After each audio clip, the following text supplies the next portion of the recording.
Hola, reciban un saludo fraternal de parte de la Iglesia Luterana Príncipe de Paz en la ciudad de Orlando, Florida. Es un verdadero gusto que nos permitan volver a entrar a sus hogares con el mensaje de la palabra de Dios.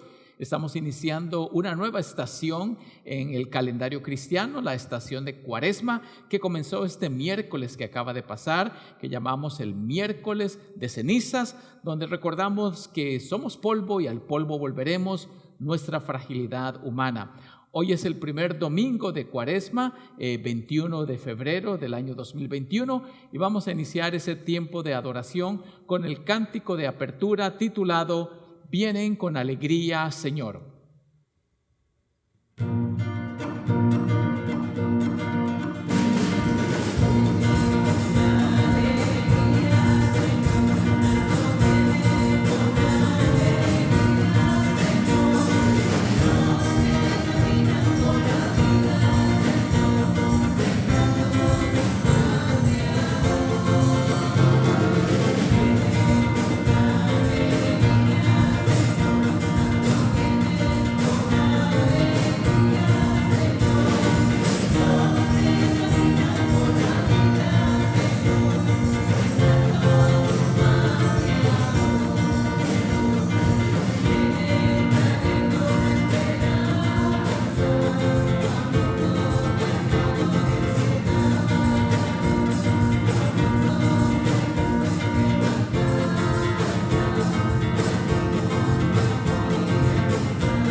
Ahora invocamos la presencia de nuestro Dios, en el nombre del Padre, y del Hijo, y del Espíritu Santo. Amén. Y continuamos con un tiempo de confesión y de absolución. Primero, oremos.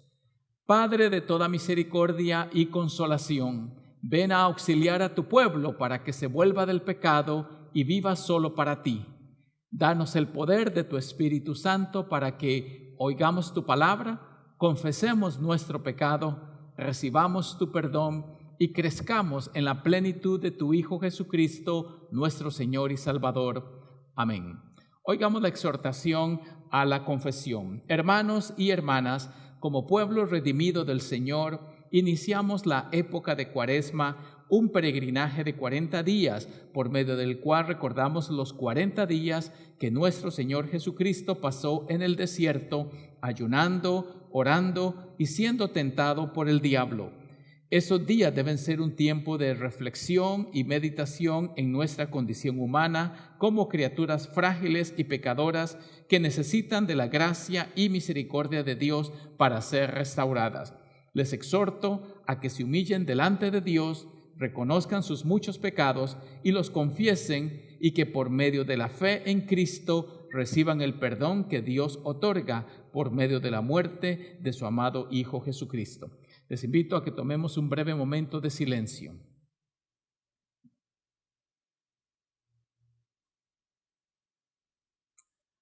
Ahora cantamos el cántico de confesión llamado Señor, ten piedad.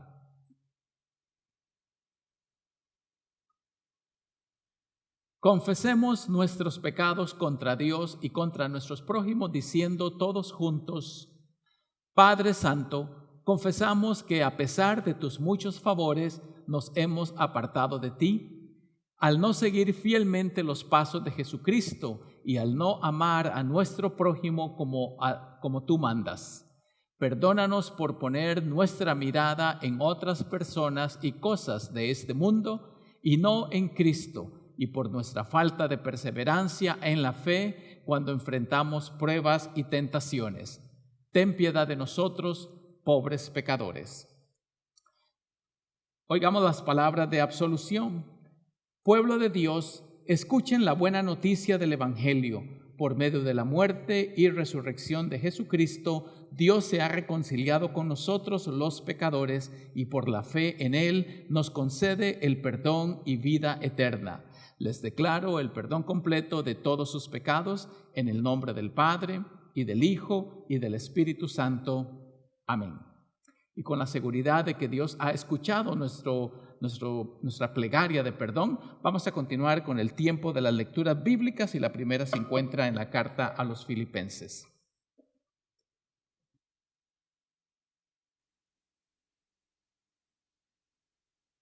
La primera lectura está en Filipenses capítulo 2, versículos del 3 al 11.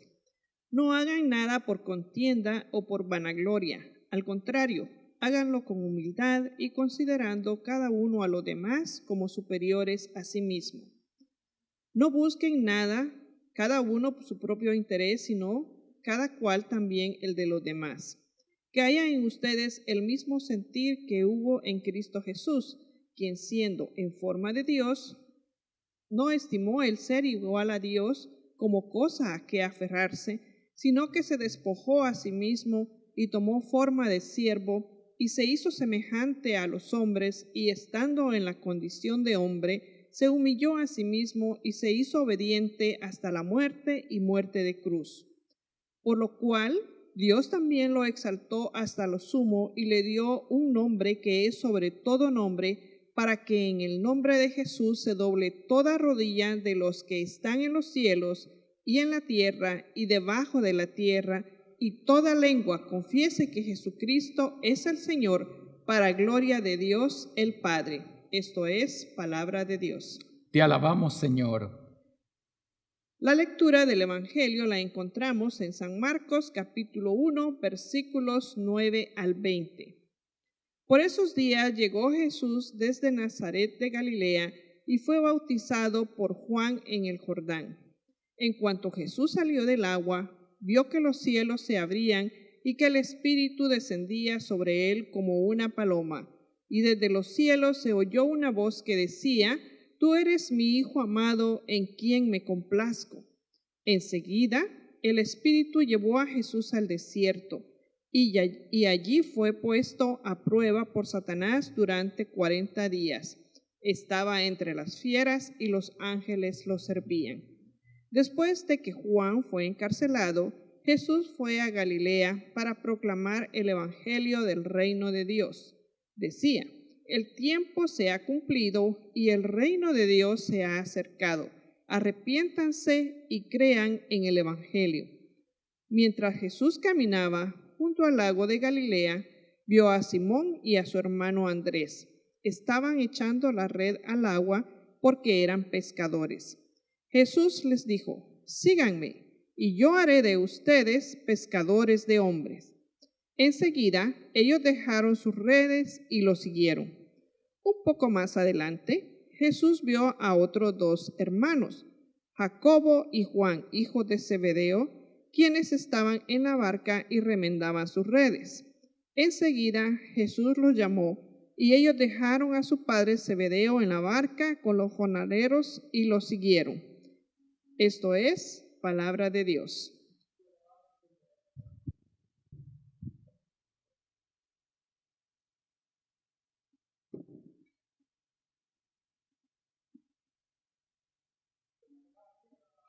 La misericordia del Señor Jesucristo sea con cada uno de ustedes, ahora y siempre. Amén.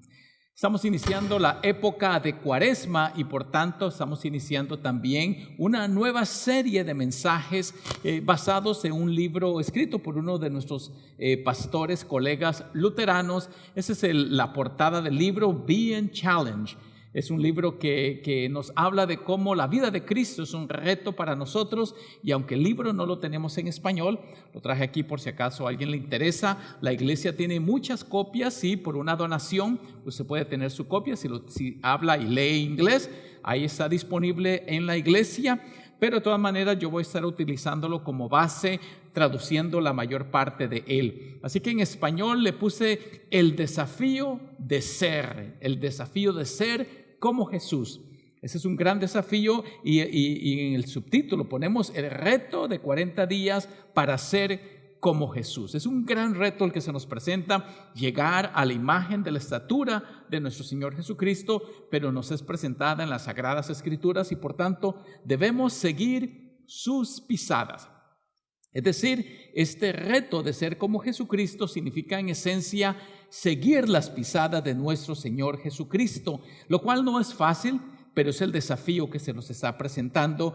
Y como subtítulo aquí estoy poniendo que debemos imitar sus hábitos. Vamos a estudiar 5 importantes hábitos en la vida de Jesucristo que nosotros podemos emular, seguir o imitar. Y el pasaje clave de toda la serie de mensajes que vamos a estar trabajando y que yo voy a estar repasando este pasaje es Mateo 11:29, que dice: lleven mi yugo sobre ustedes y aprendan de mí, que soy manso y humilde de corazón, y hallarán descanso para su alma. Noten que he resaltado en amarillo la palabra o el verbo aprendan. Es decir, la vida cristiana es aprender de Jesús, porque Él dice claramente: aprendan de mí. Él es el modelo de vida para todo creyente. Es un modelo alto, es un gran desafío, y por eso la serie de mensajes dice el reto de ser como Jesús.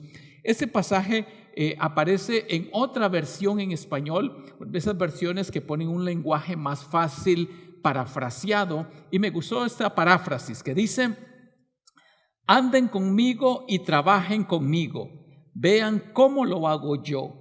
Aprendan los ritmos no forzados de la gracia. Me encantó esta paráfrasis porque dice: vean cómo lo hago yo. Es decir, Cristo sigue siendo nuestro modelo y debemos fijar nuestros ojos en Él. Y un poquito más adelante me gusta mucho la frase que dice: aprendan los ritmos no forzados de la gracia. Porque seguir a Jesucristo no debiera ser algo forzado, algo dificultoso, un camino rocoso, espinoso, sino que es un privilegio. Pero debemos decir que nuestro Señor Jesucristo inició su vida pública, su vida ministerial, tal y como lo vemos en el Evangelio de San Marcos, primero siendo bautizado por Juan y en segundo lugar siendo llevado al desierto.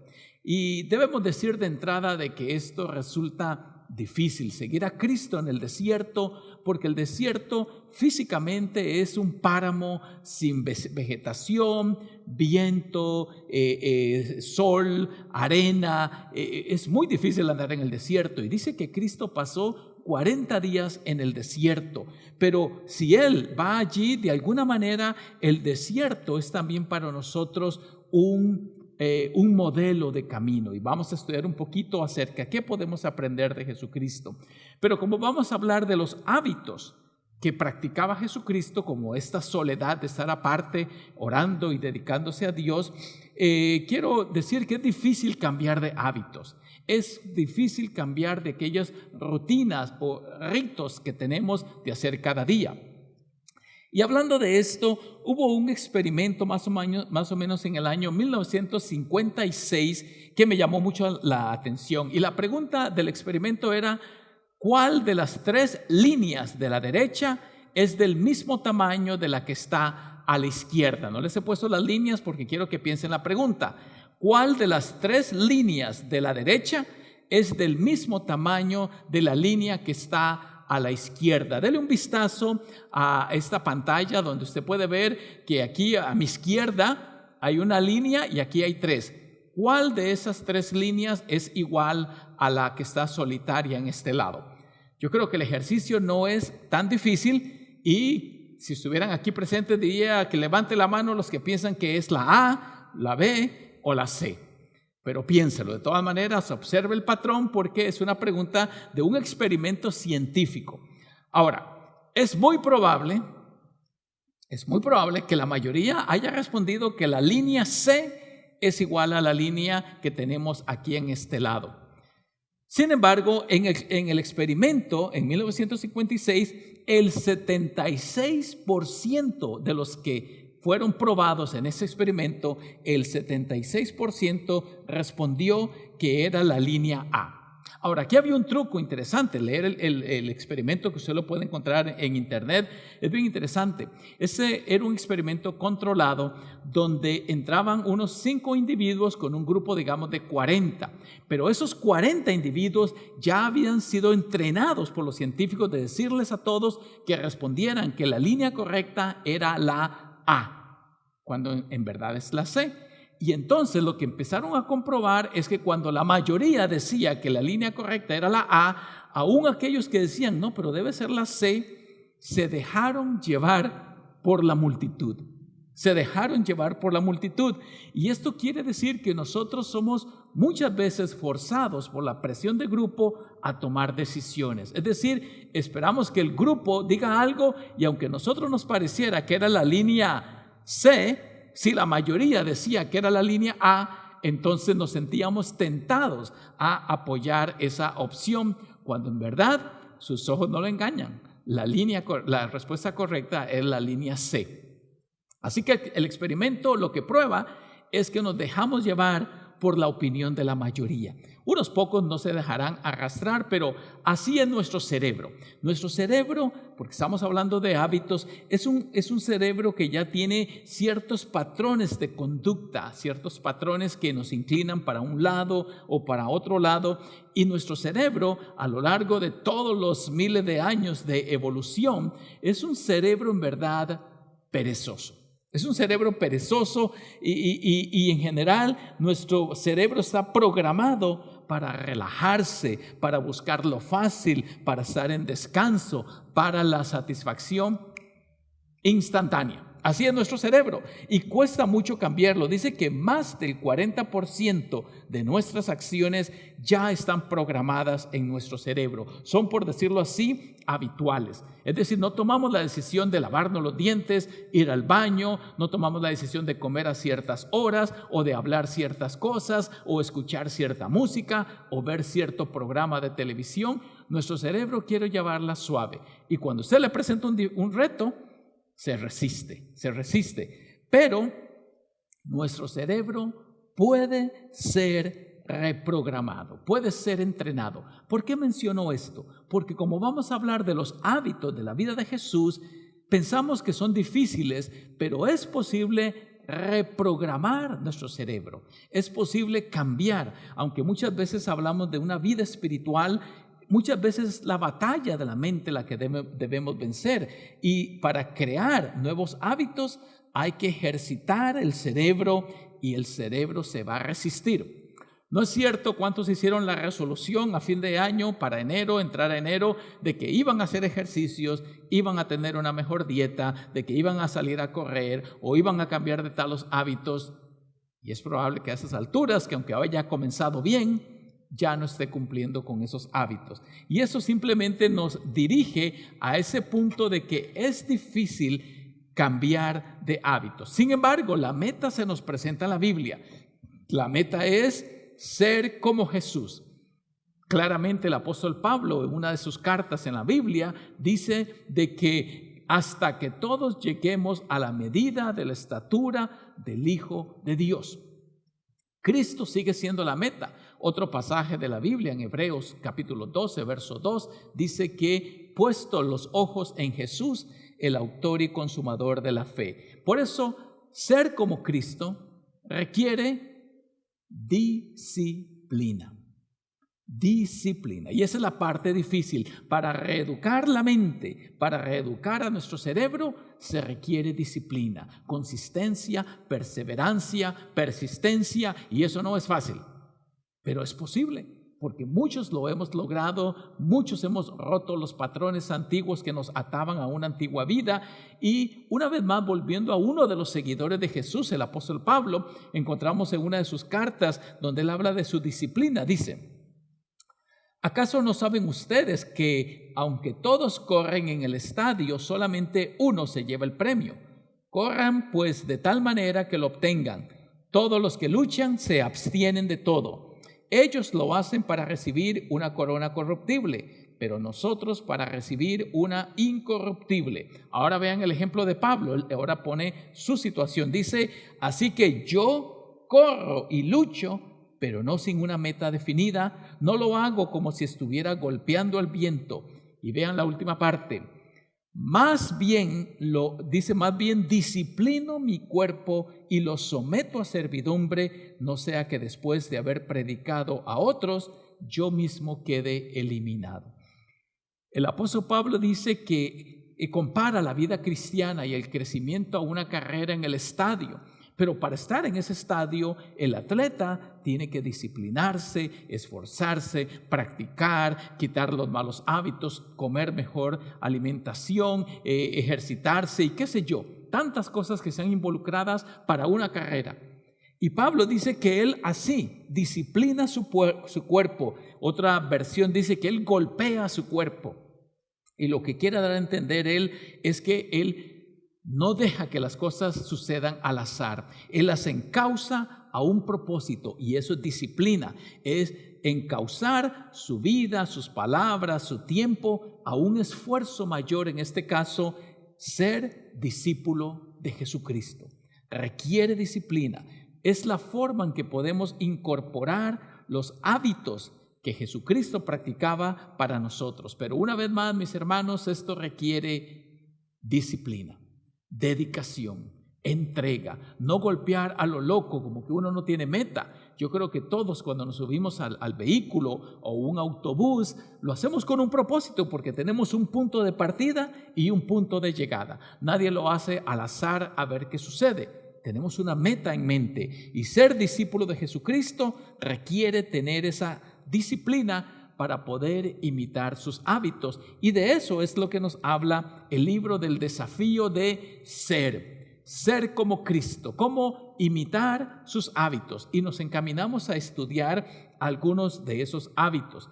El apóstol, escritor de la carta a los Hebreos, en el capítulo 12 dice: puesto los ojos en Jesús, el autor y consumador de la fe, el cual por el gozo puesto delante de él sufrió la cruz, menospreciando el oprobio, y se sentó a la diestra del trono de Dios, tal y como lo decimos en el credo apostólico. Quiere decir que nuestros ojos deben estar fijados en Jesús.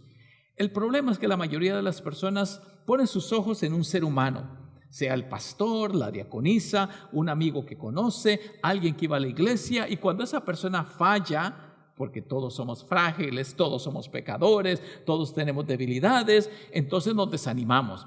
¿Cuántas personas no he conocido yo? Y estoy seguro que ustedes también, y quizás usted mismo sea alguien que haya dicho: yo no voy a la iglesia porque ahí el pastor solo se quiere enriquecer. No, porque ahí solo hacen tal cosa. No, porque ahí yo conozco unos que son chismosos. Yo conozco otros que tienen malos hábitos. y empezamos a señalar con facilidad, pero no es el caso. Nuestros ojos, dice esta carta a los hebreos, deben estar puestos en Jesucristo, el autor y consumador de la fe. Si usted se fija en mí o en otro ser humano, aunque de vez en cuando vamos a hacer cosas buenas y correctas, somos pecadores frágiles y necesitamos, al igual que usted, la gracia de Dios. Sus ojos y mis ojos deben estar fijos en Cristo. Por tanto, vamos a estudiar los hábitos que comenzamos, de hecho, el miércoles de ceniza, y hoy voy a subrayar el primero. ¿Cuáles son esos hábitos? Jesús pasó su vida comprometido con una comunidad. Ese es el hábito que voy a enfocar ahora. Comprometido. El primer hábito es compromiso con un grupo social, con una comunidad. Y en este caso vamos a hablar de la iglesia, por supuesto. Este primer hábito nos presenta a Jesucristo como modelo de alguien que no vivía una vida aislada en una torre de marfil, sino que interactuaba con todo mundo, con la gente pecadora, con la gente que caía mal, con aquellos despreciados y marginados de la sociedad. Allí estaba Jesucristo. Y lo vemos en muchas cosas. Yo no tengo tiempo para describir, basta leer cualquiera de los evangelios para encontrar a Jesucristo el 90% de su tiempo interactuando con otros individuos. Pero entre las cosas que podemos ver acerca de la vida de Jesús, anunció el reino de Dios como una comunidad congregada de personas. Noten, comunidad congregada. Por otro lado, estuvo con las multitudes. No estoy poniendo pasajes bíblicos para comprobar esto porque, como dije, basta leer cualquiera de los evangelios para percatarse de la dedicación de Jesús a estar con las multitudes. Dice que se le apareció a más de 500 a la vez, de más de 500 personas. Él se pone a hablar e interactuar con un grupo masivo. Pero por otro lado también dice que escogió a 72 discípulos y los mandó a predicar, Mateo capítulo 10. Por otro lado también vemos que escogió 12 de sus seguidores como apóstoles. Yo creo que es lo que más conocemos de Jesucristo, que escogió 12 de sus seguidores como apóstoles, es decir, y la palabra apóstol significa enviado, que los envió igualmente a predicar el reino de los cielos. Tuvo mayor cercanía con 3 de esos discípulos. Lo mencioné en mi mensaje de la semana pasada, que aunque él tenía un círculo amplio, él tenía una relación especial con Pedro, Jacobo y Juan. Eran como amigos de él de una forma muy especial, y lo vimos cuando hablamos de la transfiguración, que los toma aparte y se los lleva. Anunció la formación de su iglesia. Él mismo dijo en Mateo 16, dice, yo te digo que tú eres Pedro, y sobre esta roca edificaré mi iglesia, y las puertas del Hades no prevalecerán contra ella. Yo no sé si usted sabe que la palabra iglesia, eclesía, iglesia, viene de una palabra griega de carácter político, significa asamblea. Pueblo, asamblea. Cuando convocaban al pueblo los griegos para una votación, esa era la eclesía. Y ahora Pablo dice que somos la eclesía de Dios. Y por otro lado, dice que anunció también el reino de Dios. ¿Y qué más se puede decir? Todos nosotros somos seres sociales, y aquí simplemente quiero subrayar y resaltar que Cristo promovió la vida en comunidad. Él promovió que nosotros pudiéramos construir esos lazos de hermandad y fraternidad con personas que no están inicialmente relacionadas de sangre o biológicamente. La iglesia, por tanto, es llamada cuerpo de Cristo. Note qué palabra más sagrada. La iglesia, todos los bautizados, todos los que creemos en Cristo, somos el cuerpo de Cristo, le pertenecemos, somos una comunidad, y el cuerpo no batalla contra sí mismo. El mismo apóstol Pablo en 1 Corintios 12 dice que una mano no pelea contra otra mano, o la cabeza no pelea con los pies, o etcétera. Simplemente viven en armonía. Y eso es parte del propósito de la iglesia, vivir en armonía. La iglesia es llamada edificio en construcción, Efesios capítulo 4. Es decir, un edificio que poco a poco Dios lo va construyendo y construyendo. Todos vemos esos lindos edificios de las ciudades que son estructuras arquitectónicas bien consolidadas y están en armonía. Eso es también la iglesia. Es comunidad de consuelo, 2 Corintios capítulo 1, dice, donde nosotros que hemos sido consolados por Dios, con ese consuelo podamos consolar a otros. Es decir, es una comunidad terapéutica, si lo podemos decir así. Y en general, la iglesia siempre es aludida en plural. Cada vez que escribe alguno de los escritores bíblicos, habla en plural, diciendo ustedes, el pueblo de Dios. De hecho, cuando en 1 Corintios 3 el apóstol Pablo dice que ustedes son el templo de Dios, él habla no de forma individual, aunque yo creo que de forma individual somos templo de Dios, pero él en verdad tiene en la mente un concepto corpóreo. La iglesia como tal es cuerpo de Dios. Y por eso es que la exhortación es a reunirnos. Estoy seguro que muchos en su mentalidad dirán: qué pereza ir a la iglesia, estamos en pandemia, ahí la gente me critica, ha sucedido esto y lo otro, etc. Pero miren lo que dice el autor a la carta a los Hebreos: tengámonos en cuenta unos a otros a fin de estimularnos al amor y a las buenas obras.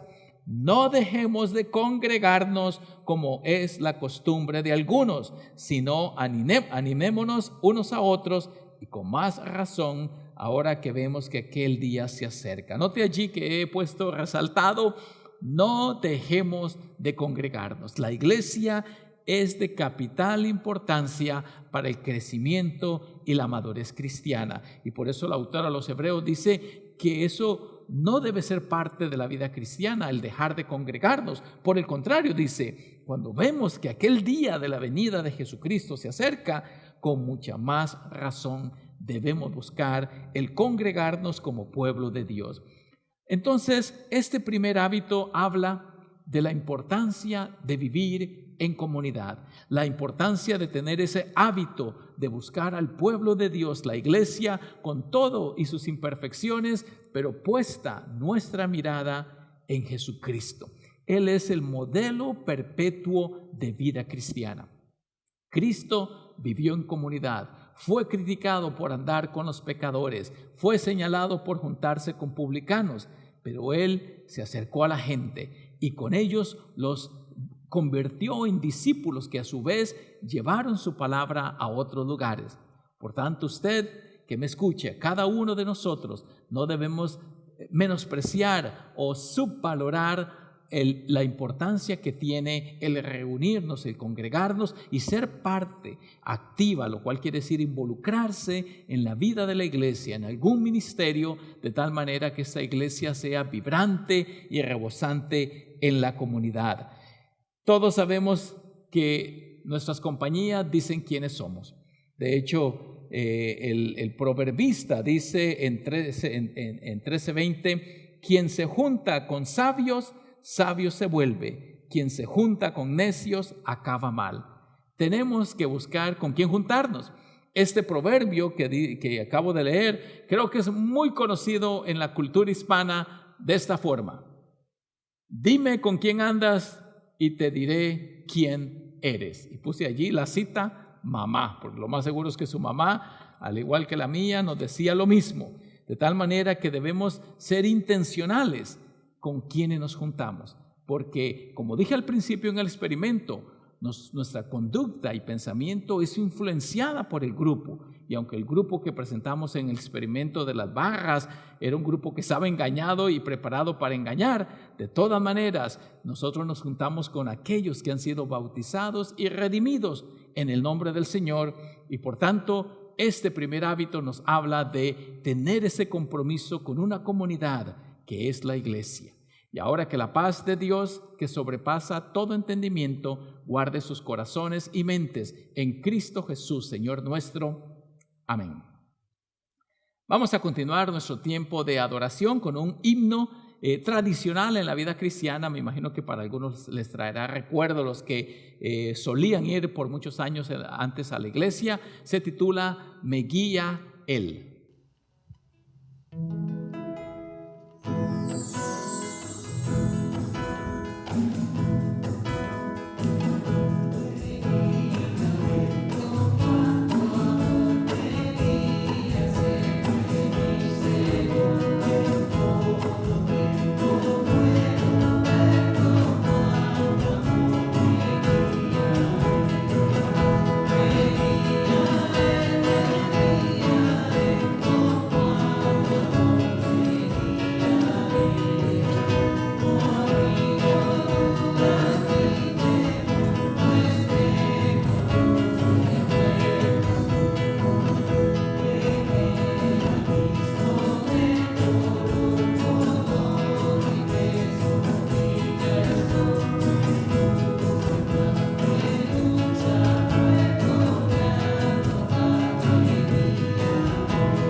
Continuamos con las oraciones del pueblo de Dios. Después de cada petición que yo termine diciendo, oremos al Señor, pido que todos respondan con la frase, Señor, ten piedad.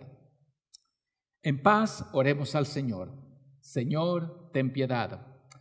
Por nuestra fidelidad a Cristo, para que haya un genuino compromiso de seguirle fielmente, imitando su estilo de vida, y para que seamos fieles en congregarnos con regularidad como un solo pueblo para la mutua edificación y el servicio a la comunidad, oremos al Señor. Señor, ten piedad. Por los que aún no pertenecen al reino de Cristo, por los misioneros cerca y lejos, por las agencias misioneras de nuestro sínodo, por medio de las cuales se anuncia el Evangelio, y por los que lo oyen para que se conviertan a Cristo, oremos al Señor. Señor, ten piedad. Por los pastores, maestros, diáconos y diaconisas, por los que se preparan para servir en la iglesia a tiempo completo en nuestros seminarios y universidades, y por aquellos que están considerando la vocación ministerial, oremos al Señor. Señor, ten piedad. Por la bendición a cada familia aquí representada, para que vivan en armonía, por las madres embarazadas y por las que no pueden tener hijos, y por preservar a nuestros niños y jóvenes de malas influencias, oremos al Señor. Señor, ten piedad. Por sabiduría y honestidad en todos los que nos gobiernan, por el presidente y su gabinete, por el Congreso de la República, por los jueces y magistrados y por nuestro gobierno local, para que sean llenos de sabiduría a la hora de administrar y aplicar las leyes, oremos al Señor. Señor, ten piedad. Por sanidad para el enfermo, alivio para los que sufren, consuelo para los que están de luto, paz para los que enfrentan la muerte, y por amor y compasión para los que se dedican a brindarles cuidado, oremos al Señor. Señor, ten piedad.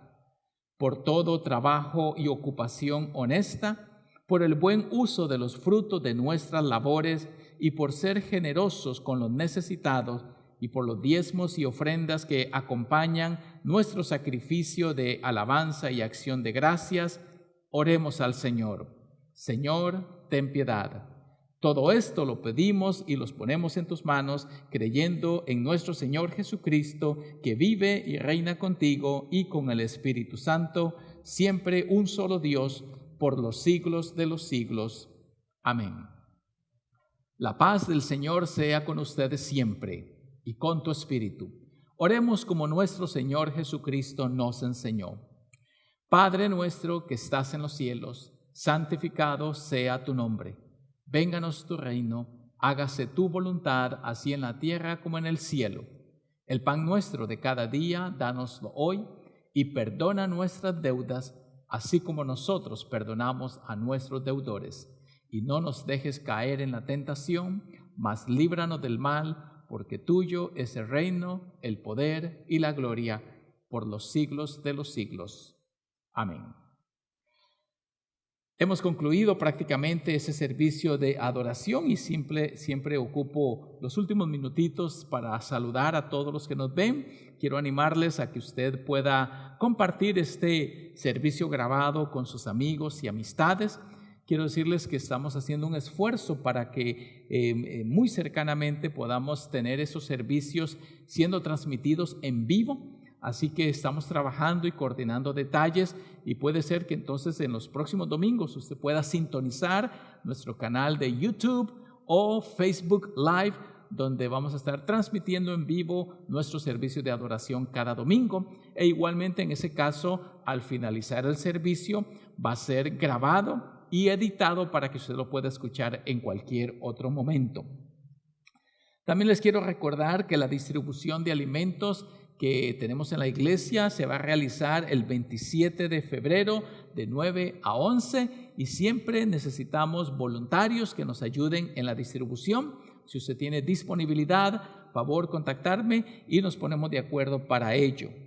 También les quiero informar que el 30 de marzo vamos a estar teniendo un seminario informativo acerca de vivienda digna, cómo comprar una vivienda. Por allá afuera hay muchos que engañan, exageran y no nos orientan bien a cómo hacer nuestra decisión de comprar una casa. Si usted tiene planeado en un futuro cercano o más o menos mediano plazo comprar casa, estamos hablando de unos 3 a 5 años, yo le quiero animar de que usted se inscriba. Pronto vamos a poner en nuestro sitio de internet un link donde usted puede hacer clic e inscribirse. El seminario se va a impartir por medio de la plataforma virtual de Zoom y entonces vamos a evitar pues el contacto personal y son abogados los que van a estar dirigiendo ese seminario de tal manera que la información es bastante acertada y aproximada.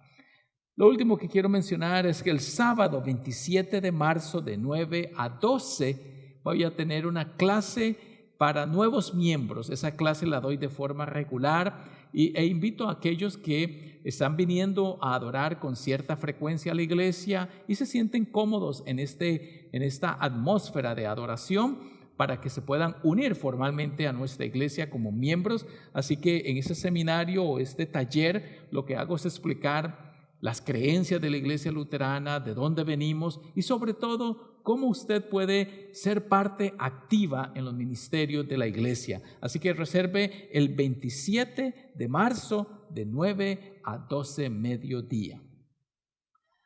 También les recuerdo que sus ofrendas siempre usted las puede hacer con toda facilidad en nuestro sitio de internet. Usted ya lo ha visto muchas veces y sus ofrendas son altamente agradecidas y nos permiten seguir trabajando con la comunidad y haciendo que el reino de Dios sea expandido. Y ahora recibimos la bendición final. Y ahora que el Dios de Abraham, de Isaac y de Jacob, el Dios de nuestros padres, a quien adoramos como Padre, Hijo y Espíritu Santo, sea con ustedes, ahora y siempre. Amén. El cántico final de clausura se titula Viva la fe, viva la esperanza y viva el amor. Que la paz de Cristo quede con ustedes. Gracias.